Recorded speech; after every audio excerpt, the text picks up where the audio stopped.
All right, everybody, I'm back again with Chinese Jesus as my guest for the Pickleball podcast. And the Greek Freak. And the Greek Freak, I like that. And then what I want to talk about today is I want to talk about a little bit of strategy. Like, every time you play somebody, you have to figure out what are their weaknesses and what are their strengths, and how do you adapt during the game while you learn what their tendencies are and what their areas that they're leaving open. There's always something open and there's always something that they've got covered, so you got to sort of figure that out. Like sort of today, we were just playing Vin and Abed, and they beat the shit out of us, and just more so than normal. Spanking. Just a spanking. They were on, they were firing it up, they were hitting everything, nets, lines, whatever. But we're trying to figure out like what kind of strategy we can engage to do that. So what are some of the things that you look for on the other team that you can sort of use in your advantage? Well, first of all, it depends on whether you're playing a certain team that you play a lot. If you play them a lot, then you have a tendency to know what their tendencies are. So for instance, with Abed, he loves to hit his forehand, big forehand. So on a serve, I'll try and hit to his backhand as much as possible. It doesn't have to be super amount of pace, but just to hit his backhand. Right. So one of the things people do is sometimes they'll cheat a side, right? So some people who have weak backhands, they will stand all the way over to the other side, so they have to hit. You have to serve it to their forehand. And some people who love their backhand will cheat the other side. That's what Dewey does. So how do you serve it? You have to try to hit the line. You have to force it into the shot, the forehand or the backhand that you want. Yeah, you don't want to force anything, but you just want to make it so that it's challenging, but it's a high percentage serve. So maybe a kick serve out to their backhand, but it doesn't have to be hard.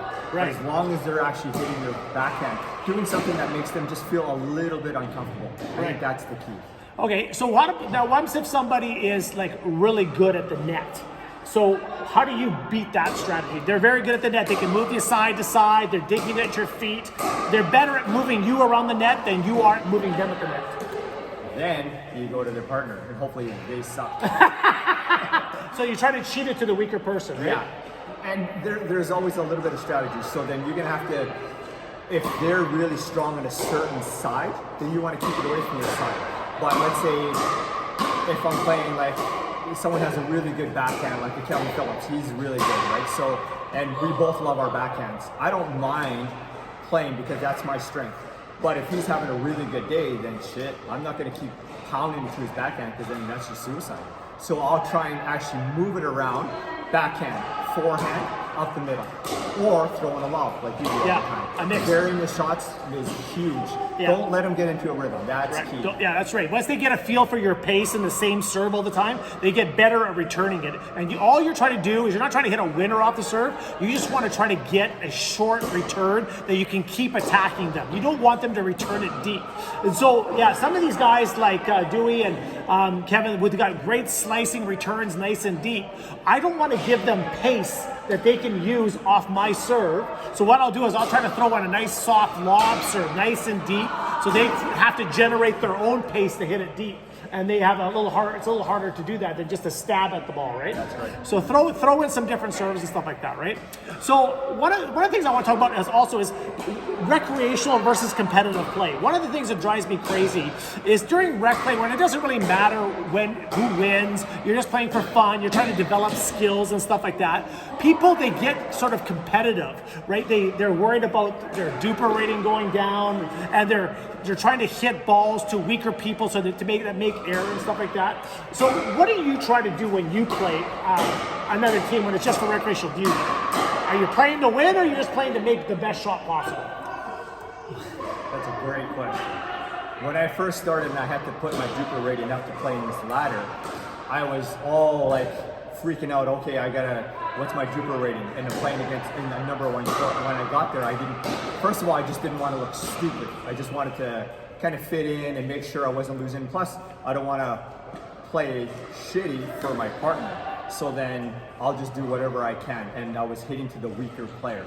But now it's been a few weeks. Now I don't really care because I just want to get better. And I just want to hit now I'm hitting to the better player just to see if I can challenge myself. And that's kind of you should basically, you try to hit to the better player, but also try to hit the right shot, at the right time. Because once you start developing the bad habit of just trying to win the game by having unforced errors by the other team, you're just doing yourself a disservice. Just hoping that they miss and hoping they do a bad shot. And then what you do is they give you a little pop-up and you hit it to the stronger player, and it makes you feel cool about yourself. Oh, look, I got the stronger player with the shot. No, you didn't. Somebody else made an unforced error off a shitty shot you just made, and you think you're fucking better because you hit it to a stronger person. Don't do that out there. Make the right shot at the right time and play around so that you're improving your game. It doesn't matter who in a rec play who wins the game. In tournament, sure, do whatever you got to do to win. In the eyeball, I don't care where you hit the person with the ball. Do what you got to do to win. But in rec play, hone your skills, do the right shot at the right time. Don't feed off the weak person just to win the game. It makes it bad for them. It's boring for the other person. Like the other person who's coming out is doing you a favor to play with you. So why would you not want to hit the ball to them? They're coming out to engage you to play at a better game. So pound the ball at them and force yourself to become better. Now, what's our strategy going to? Sorry, guys.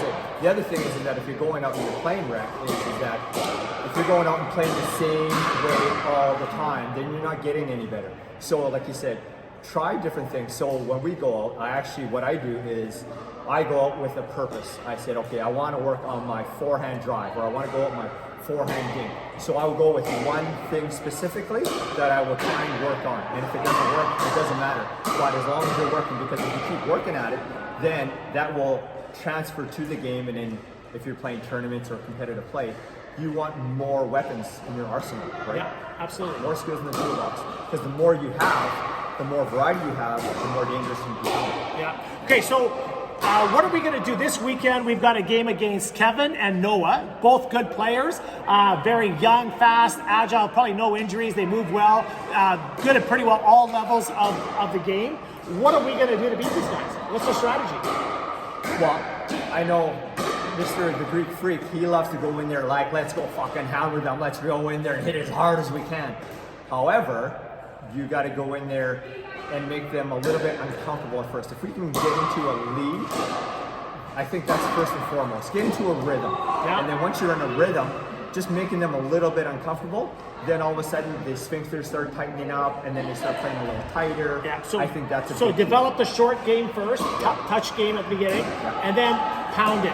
Like I want to be like aggressive where we're pounding it, you're poaching, you hit it, I'm poaching. I want them seeing us flying in from angles all over the place and having them have no idea where the next shot's going to be coming from. And when we get at the net, because they're both tall, I'm fucking going to hit them in the shoulders. I'm going to try to aim for the noggin. I'm going to try to hit them with the ball so that as hard as I can. Let's see if you can just get out of the way of this. So they're going to have to try to move before I even hit it because it's going to be coming so fast they won't be able to get out of the way. So I'm going to hit them with the ball, develop the soft game, and when they get that, when they're all tightened up, then all of a sudden I'm going to give them the fucking plop, the little flick off the net, off the drop shot over their heads, and they're going to run backwards and try to get the ball. And then we're going to smash the shit out of it. Yeah. Does that sound good? In theory, that works great. And we sound like all-stars. However, these guys, like you said, are young and younger than us. But their skill level is pretty high. And they hit a lot of spin. So it's easy to say we're going to hit those smashing drives and all that, but really tough to hit a drive when it's low spinning. Right. So we're not going to try to drive the really low ones. Yeah. We're going to wait for it where it's sitting a bit, but then it doesn't matter. I hit, you go to the net. You hit, I go to the net. And once we're at the net, hit them. Lob them. Don't let them get comfortable. Mix it up. They will not get used to one shot. I don't want to hit one consecutive shot in a row. Mix it up. Yeah. Okay, that's all we got for you this week. So Dewey's got to go train a client. We'll talk to you next time. Alrighty.